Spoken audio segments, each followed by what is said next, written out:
Então, estamos gravando. Beleza.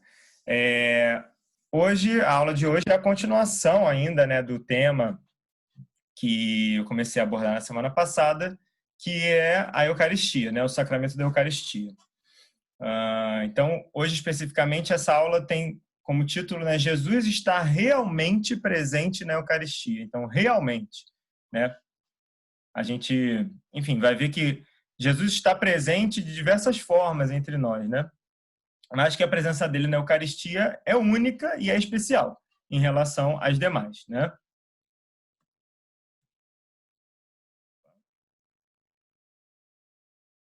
Boa.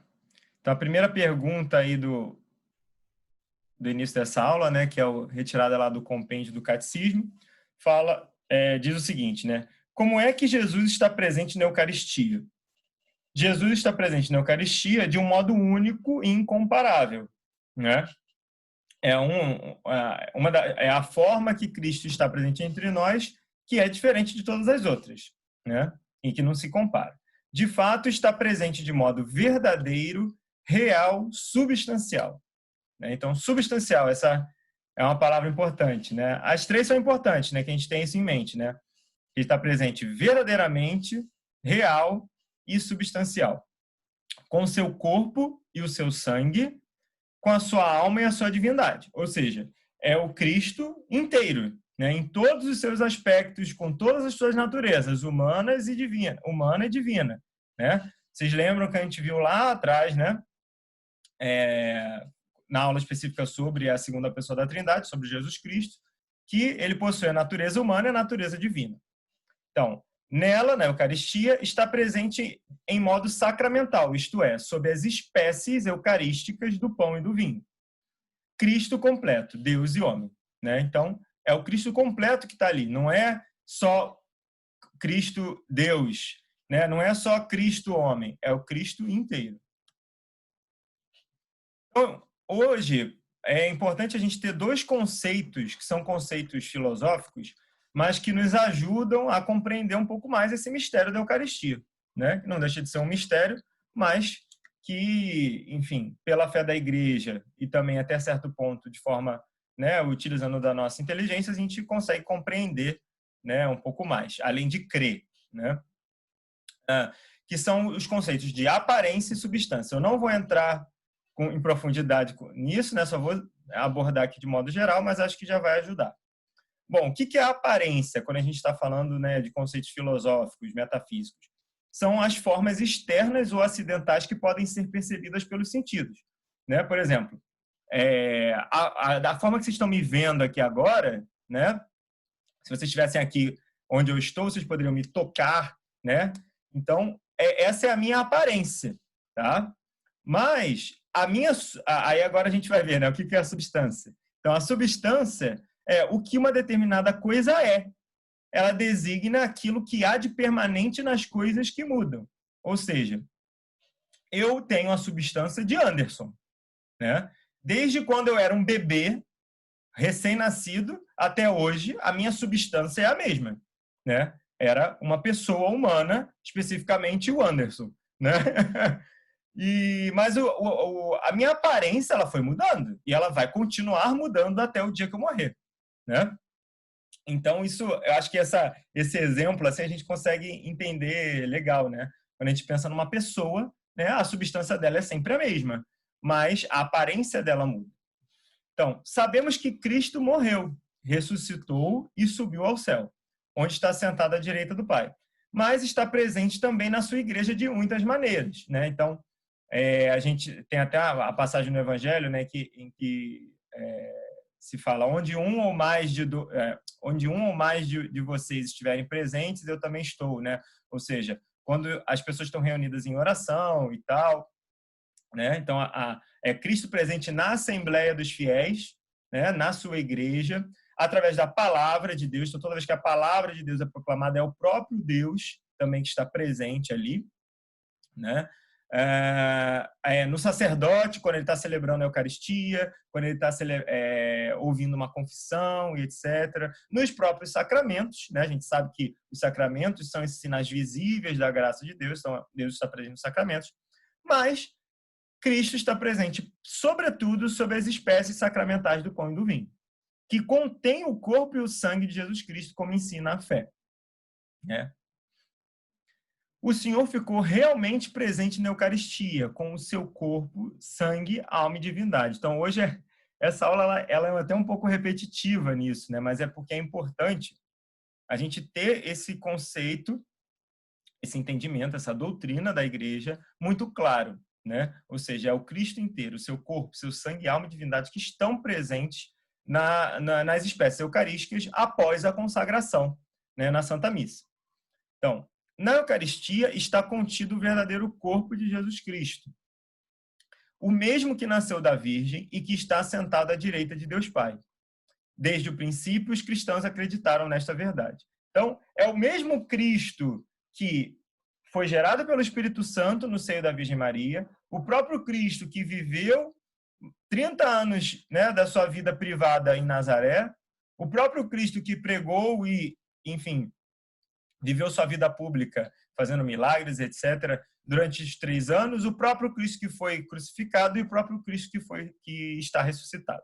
Né? Então, é o mesmo Cristo que também está presente em todas as espécies eucarísticas. Então, quando a gente recebe a Eucaristia, nós recebemos o próprio Cristo por inteiro. E essa doutrina, né, ela foi mais solidificada no Concílio de Trento. Agora eu não me recordo o ano exato, mas ele foi ainda nos primeiros séculos, se eu não me engano, nos primeiros séculos do cristianismo, né? Afirmou que na Santíssima Eucaristia estão contidos verdadeira, real e substancialmente o corpo e o sangue, juntamente com a alma e divindade de nosso Senhor Jesus Cristo e, por conseguinte, Cristo inteiro. É o que se conhece como presença real de Cristo no sacramento da Eucaristia.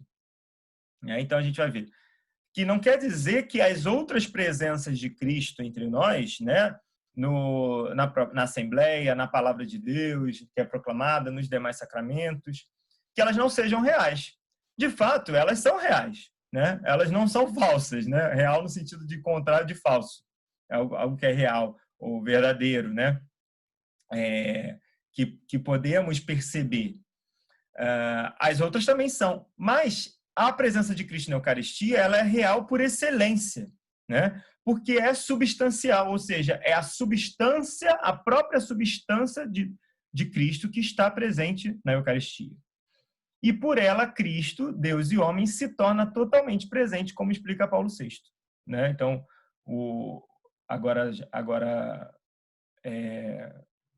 santo, né? Paulo VI explicou isso, né? Durante o seu papado, né? Foi um dos pontos principais. E essa luz que arde dia e noite junto ao sacrário recorda-nos que Jesus está ali realmente presente. Né? Então, se vocês repararem, em todos os sacrários, né, que o sacrário é um objeto, uma espécie de caixa, né, onde ficam guardadas as espécies eucarísticas consagradas. Né? Geralmente as igrejas têm um lugar reservado para isso, né, uma capela ou alguma área específica da igreja, né, que seja visível, né, e que propicie que as pessoas possam se direcionar até lá, especialmente assim que entram e quando saem, né, da igreja, né, para cumprimentar o Cristo que está presente ali, para adorá-lo, para rezar e etc. Né? E ela tem sempre uma luzinha vermelha acesa, que caso ela não esteja acesa, quer dizer que não tem nenhuma espécie eucarística dentro do sacrário. Geralmente, quando acontece isso, o sacrário fica aberto. E normalmente não acontece isso. Normalmente tem sempre hóstias consagradas, a luz fica acesa, somente de quinta para sexta-feira da Paixão, em que os sacrários ficam vazios, né? Simbolizando justamente essa ausência de Cristo que morre na cruz.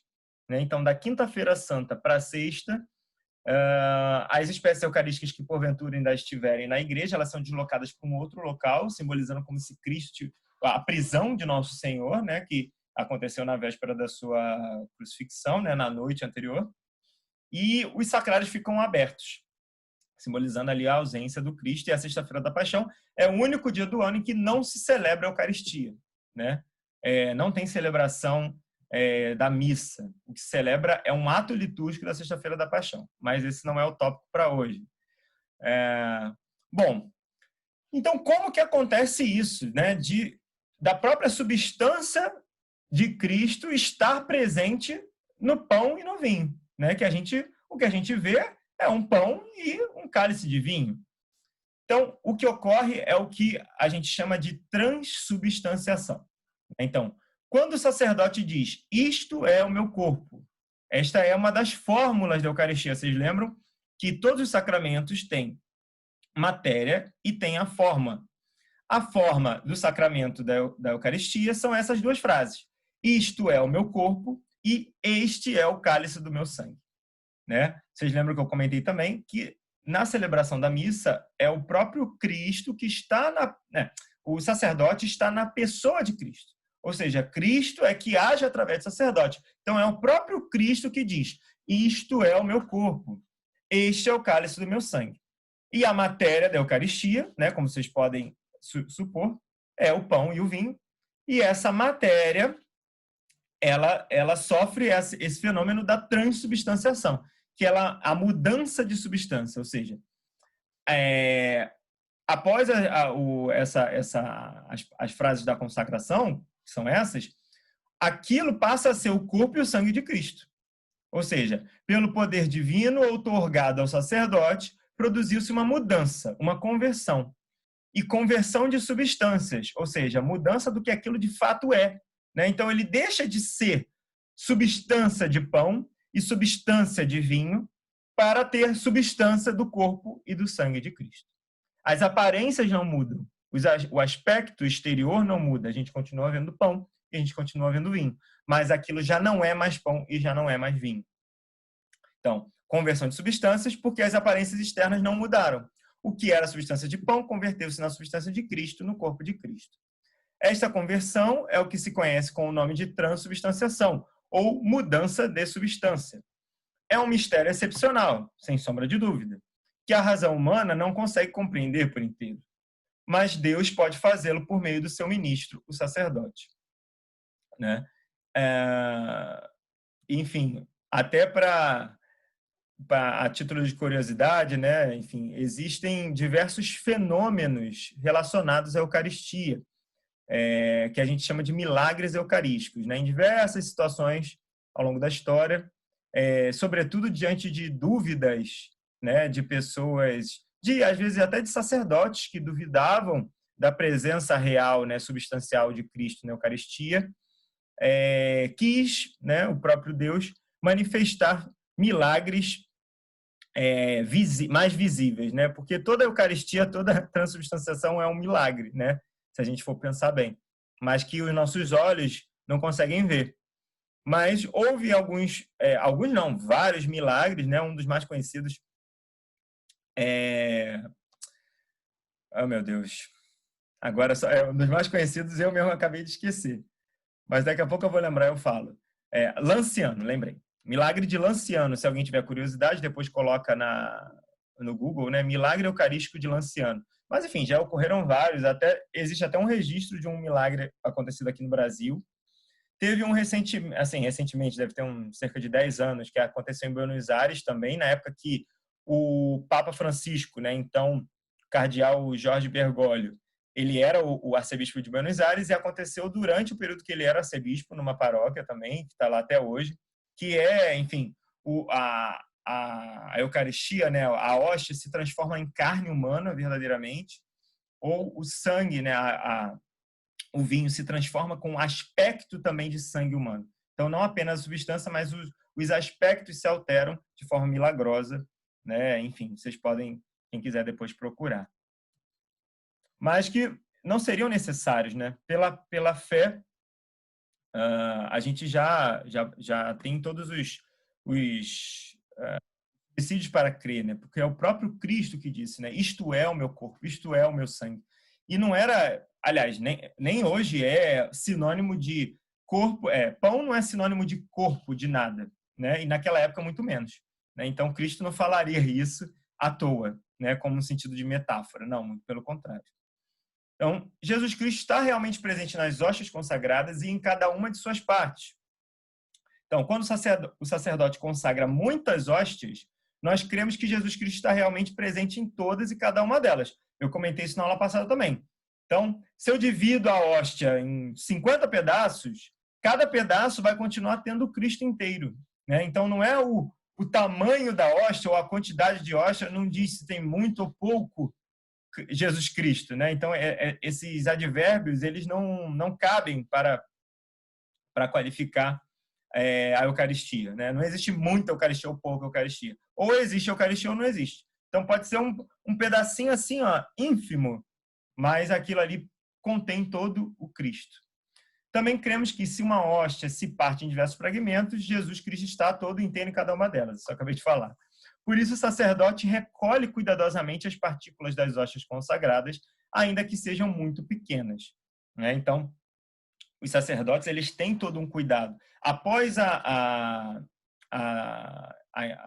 entrega da comunhão, né, o momento da comunhão, a entrega da Eucaristia aos fiéis durante a Santa Missa, depois o sacerdote ele faz toda a purificação do altar e dos vasos sagrados, que é justamente devido a esse cuidado que temos que ter. Então, ele precisa consumir todo o vinho que ainda tiver, e o que ele não conseguir consumir, ele vai utilizar um pano chamado sanguíneo, que depois esse pano ele tem todo um processo específico para ser limpo. Que você não pode jogar o sangue de Cristo no lixo, no esgoto. Da mesma forma, os fragmentos de hóstia. Ele utiliza também no altar um pano chamado corporal, que justamente vai receber pequenas partículas que porventura possam cair durante a manipulação ali do sacerdote. E depois esses panos, né, eles são limpos num processo diferenciado. Utiliza-se uma pia, que essa pia, a água não vai para o esgoto, ela vai para algum terreno, alguma terra onde tenha plantas. Ou seja, entende-se que essa é uma forma um pouco mais digna de que haja o corpo ou o sangue de Cristo ali, e não no esgoto, né? Porque ali na terra aquilo vai se tornar vida também, né? No caso ali, uma planta. Você não está jogando no lixo ou no esgoto, né? Então a gente tem que ter muito cuidado com isso. Na própria entrega da Eucaristia, toma-se o cuidado para que não caia nada no chão. Se a gente recebe a Eucaristia na mão, ter o cuidado de ver se não ficou nenhuma partícula. Se tiver, a gente consumir todas as partículas, né? E não deixar nada, né? Porque senão você está jogando Cristo no chão, né? Então, o Senhor ficou para nós na Eucaristia por amor. E com amor temos que o tratar também, né? E como que a gente manifesta, né? Como que os cristãos manifestam essa fé e amor para com a Eucaristia? De diversas formas, né? O culto à Sagrada Eucaristia foi sempre vivido pelo povo cristão com muitas devoções eucarísticas. Aí a gente vê nessa foto, né, é uma procissão do corpo de Cristo, ou do Corpus Christi, né, que é muito famosa, muito conhecida aqui também entre nós aqui no Brasil. Esse ano, infelizmente, não pôde ter por causa dessas questões todas da pandemia, mas normalmente tem-se essa procissão que passa, enfim, por locais específicos em cada cidade, faz aqueles tapetes, né, que tudo isso considerando que é o próprio Cristo que vai passar ali. Então, aquilo não é apenas um enfeite ou coisa do tipo, porque tem que ser o mais digno, né? A gente vê os ostensórios, olha que lindo esse ostensório nessa foto, né? E as ruas todas enfeitadas, você vê as pessoas enfeitam as casas. Isso me parece ser na Espanha. Toledo, Espanha, tá aqui na minha cara. E olha esse ostensório, gente, que coisa mais linda. Porque é para Deus, é o próprio Cristo que está ali. Então, para Ele, a gente tem que entregar o melhor, o nosso melhor, né? Então, a Quinta-feira Santa é um dos dias em que se celebra a Eucaristia, a gente celebra a instituição da Eucaristia, que a gente lembra justamente da última ceia. Então, foi o momento em que Cristo institui a Eucaristia.